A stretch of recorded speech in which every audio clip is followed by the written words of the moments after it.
नमस्कार विद्यार्थी मित्रांनो, आज आपण प्रकरण बोर्डावर घेण्याबाबत अर्ज कसा लिहायचा हे पाहणार आहोत. सर्वप्रथम हा A4 साईजचा पांढरा कागद घ्यावा. कागदाच्या डाव्या बाजूला साधारण 4 सेंटीमीटर म्हणजे 1.5 इंच एवढी मार्जिन सोडावी व उजव्या बाजूला 1 ते 0.5 सेंटीमीटर एवढी मार्जिन ठेवावी.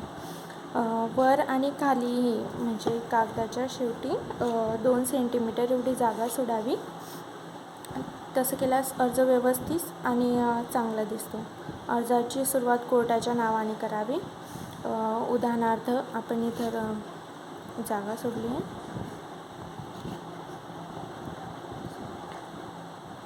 जळगाव येथील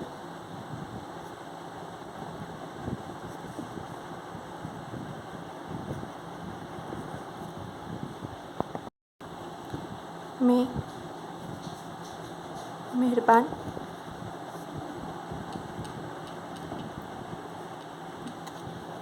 सो यांचे कोर्टात कॉमा द्यायचा. त्यानंतर केसचा नंबर लिहायचा, मुकदमा नंबर, पुढील तारीख,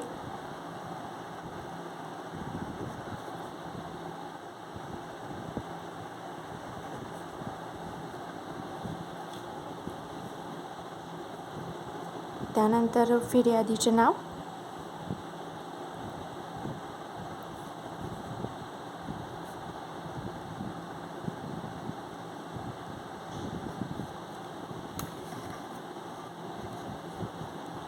विरुद्ध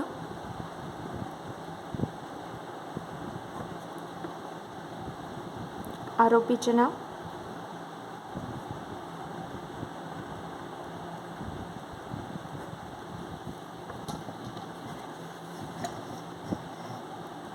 ठीक आहे. आता जो अर्ज शब्द असतो, आपण कशासाठी अर्ज करणार आहोत ते ठळक अक्षरात लिहायचे. मध्यभागी प्रकरण बोर्डावर घेण्याबाबत.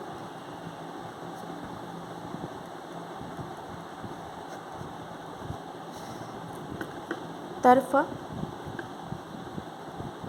विनंती अर्ज,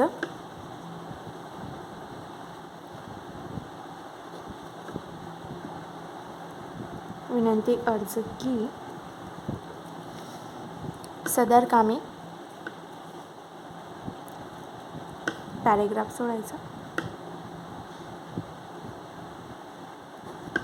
आज रोजी, सदर कामे आज रोजी मेहरबान कोर्टात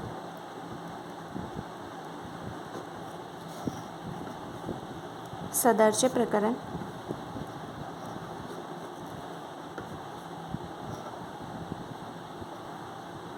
सदरचे प्रकरणमध्ये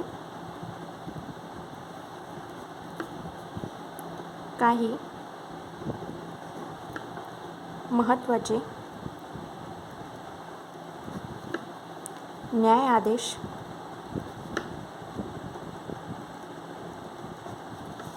होणे, न्याय व जरूर झालेले आहे किंवा जरुरीचे झालेले आहे.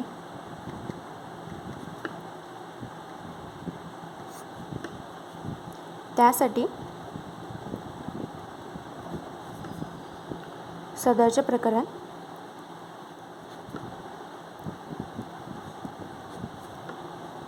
आज रोजी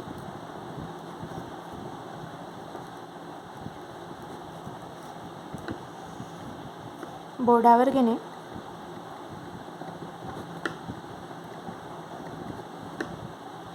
न्याय व जरूर झालेले आहे. तरी पॅरेग्राफ सोडायचा. मेहरबान कोर्टास नम्र विनंती,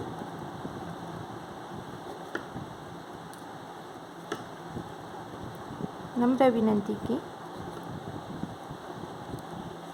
कॉमा द्यायचा. आज रोजी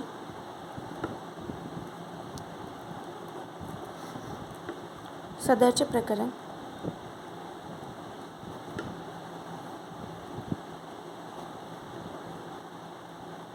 मेहरबान कोर्टाचे बोर्डावर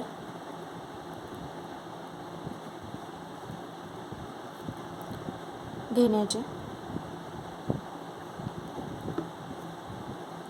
न्याय आदेश व्हावेत.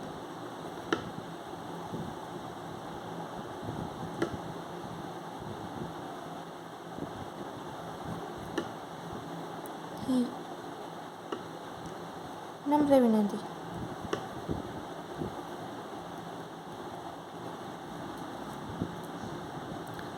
अर्जाच्या डाव्या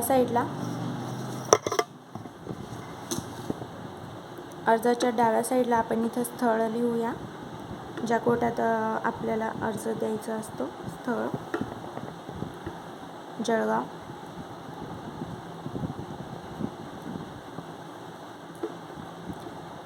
तारीख ज्या दिवशी आपण अर्ज करत असतो त्या दिवसाची तारीख.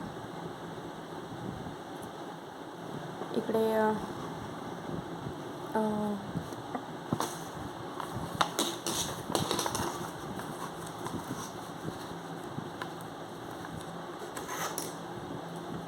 उजव्या साईडला आपण आरोपी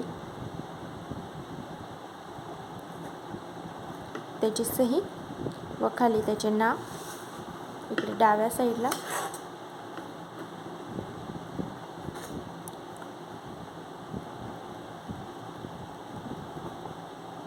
आरोपीतर्फ ॲडव्होकेट सरांचे, ॲडव्होकेट साहेबांचे नाव व त्यांची सही.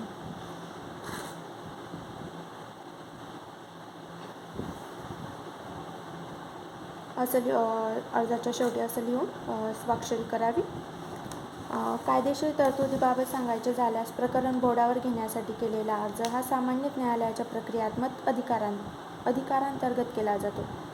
पण बहुतांश वेळा अशा अर्जासाठी स्वतंत्र कलम नमूद केले जात नाही.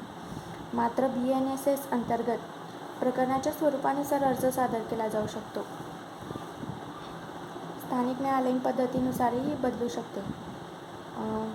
अशा पद्धतीने जर अर्ज केला तर अधिक व्यवस्थित व सुटसुटीत पद्धतीने चांगला दिसतो. ठीक आहे, धन्यवाद.